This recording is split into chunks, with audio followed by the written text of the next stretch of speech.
Welcome to the Do Good X podcast, a sanctuary from the entrepreneurial grind. Hosts Kimberly Danielle and Stephen Lewis, advocates for impactful entrepreneurship, guide you on the path where purpose meets business. Join us to slow down, reconnect, and explore the challenges of under-resourced entrepreneurs, uncovering the unique journey of building businesses that make a difference. Now, your hosts.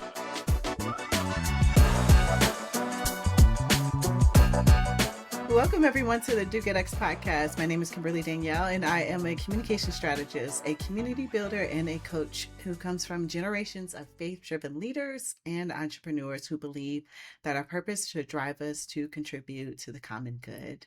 And today, as always, I'm here with my co-host, Stephen, who is making me laugh today before this episode, y'all. Hey, Kimberly. It's good to be with you. And as you know, I am a catalyst for positive change in communities and business. And for over 2 decades, I have inspired leaders and entrepreneurs to live and work on purpose with intention, faith, and a commitment to their well-being. Today, we are revisiting a thoughtful conversation from season 1 that Kimberly had with Jay Johnson, the founder of College Prep U and the co-founder of Prep Intel. Now, this episode is especially for those of you who are thinking about growth. Not just starting something new, but how to expand without breaking or diminishing what you've already built. I know I've said this on previous episodes if you've been tuning in with us, but Jay is just such a passionate individual. He comes with so much wisdom, knowledge. It's a really valuable episode that I found in conversation with many insights that I think you might find helpful or inspiring for your journey. This conversation, among many that he has had with us, is really stuck with me. His passion and him talking honestly about what it really takes to launch a second venture was inspiring to me. And also, it was just real. He speaks very plainly about what the journey is like.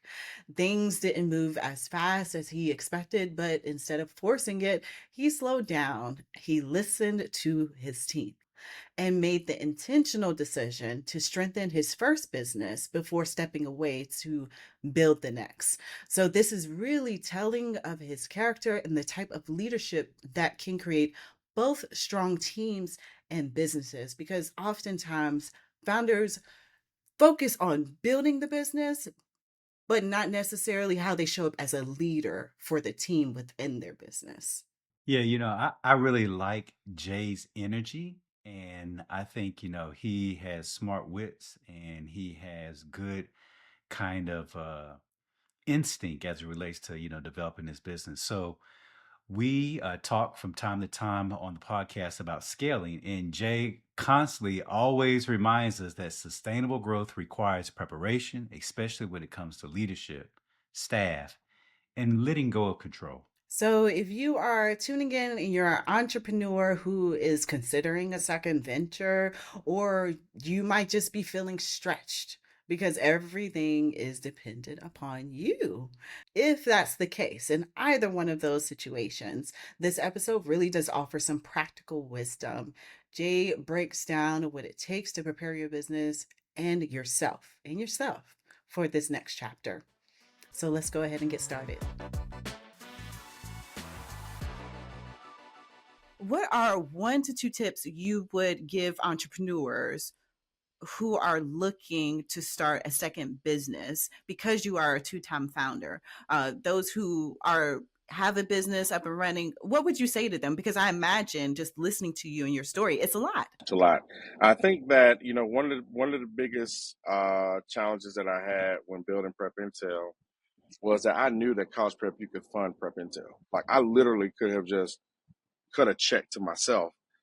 Well, from College Prep U to Prep Intel, no one would have said anything outside of my accountant and my lawyer maybe, and funding it. And what I decided to do was, the way I run College Prep U is nice of a round table, right? All my people that work with me, I don't look at them as they're not my employees. We're all stakeholders, right? I go get the money. the knowledge or whatever it is, that need to get the company running, and they do a lot of the execution. They do a lot of the community development.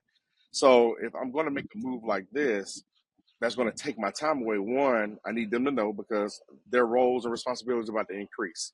And then from a financial side, I need to make sure that it just makes sense, because you can have this great idea and you can jump on it and you think, oh man, my company's good. But if I really truly remove myself from this company, will it fail? Because I'm the heart of it. And so, and then even like just from a leader standpoint, if I remove myself, from the company to pursue this other endeavor, then like, what is that going to do to my staff? Like, what is it going to do to my stakeholders? Like, and not even just the people who work with me, but even the community partners that we have, and as well as the contracts that we have. So I did this presentation to my company, to my staff, and I was like, "Yo, I'm looking to do this new venture." Did a PowerPoint presentation. It was god awful. It was like 20 something slides, which never do again. And did the presentation. Said, "Hey, essentially, I want to know if I can take money out of College Prep Youth to fund this venture that I'm going." And they denied it. They took 2 days, went over, asked they questions they needed, and denied it. It was crazy because I had just hired someone too, and she was like, "Nah."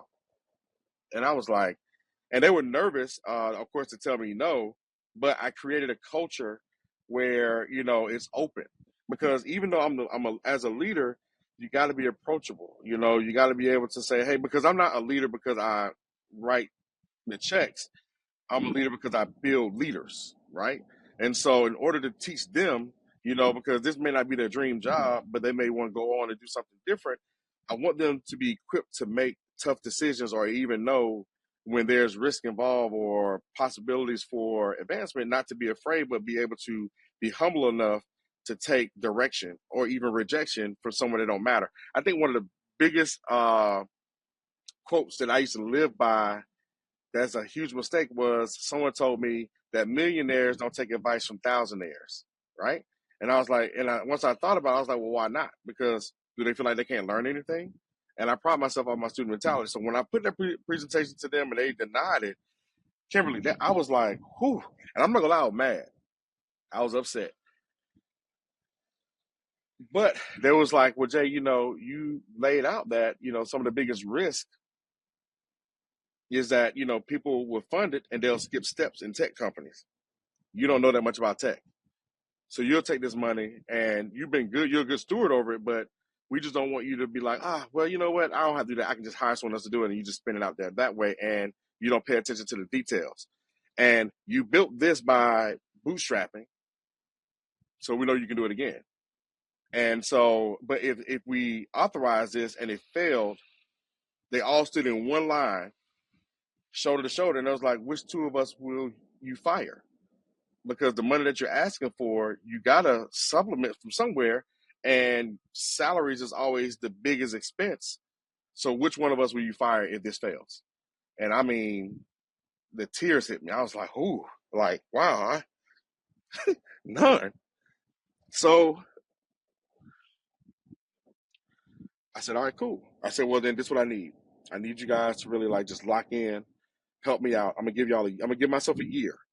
In this year, I'm gonna teach y'all how to run this business by yourself. You're gonna be self-sustained. I will put a plan in place where I still will deal with the executives.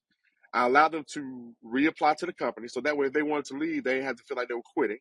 If they wanted to advocate for themselves financially because of the new responsibility, meaning that they want a raise, they can present their case. If they wanted a new title, they can present their case. And so, so we did that.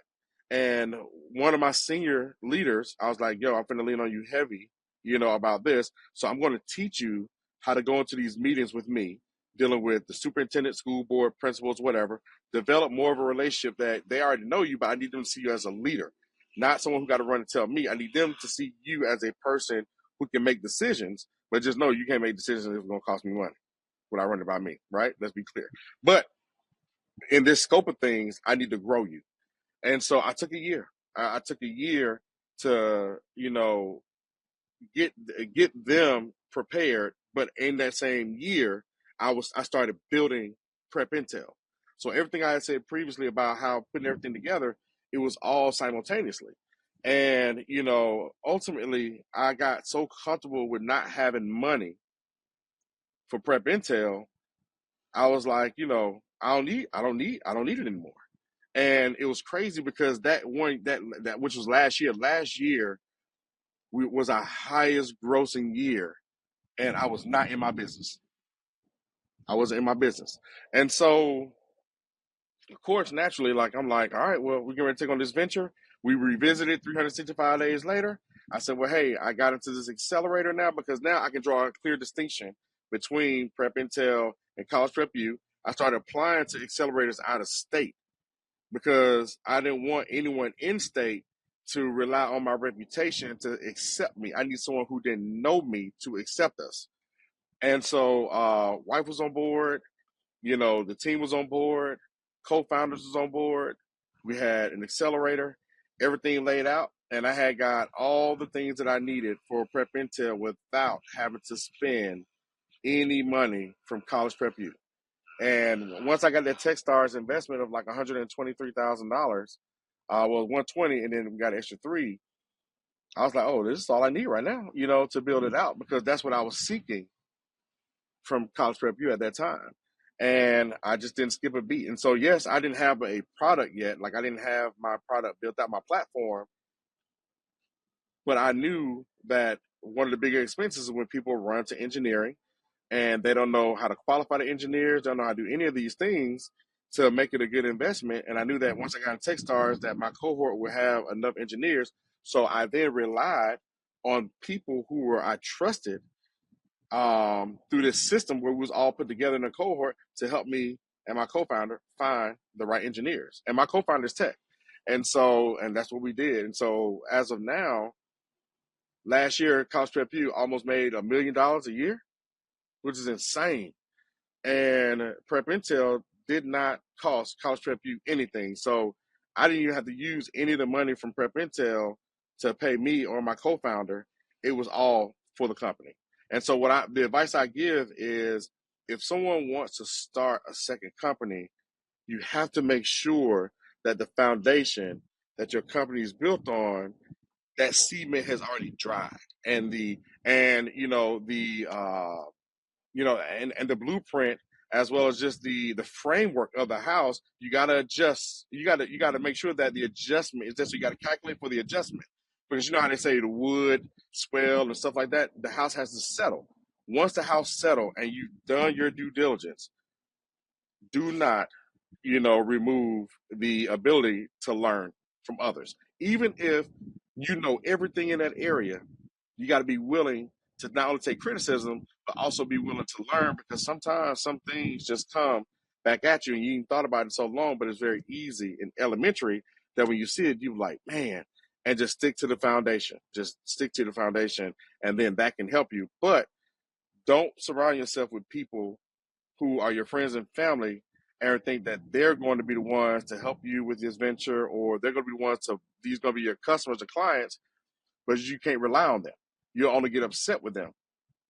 Find a different group of individuals who can literally tell you, no, this is stupid. Get mentors, get coaches, seek so much advice before you jump into the second venture. Even if you're successful in your first one, seek so much advice that you are literally tightening your belt like Wile E. Coyote on Looney Tunes, because you're starving. And it's a difference. Like with College Prep U success, I was hungry now. So that means when you're hungry, you can go a couple exits before you find, I want Chick-fil-A, right? But when you're starving, nah, it'll make a vegan eat meat.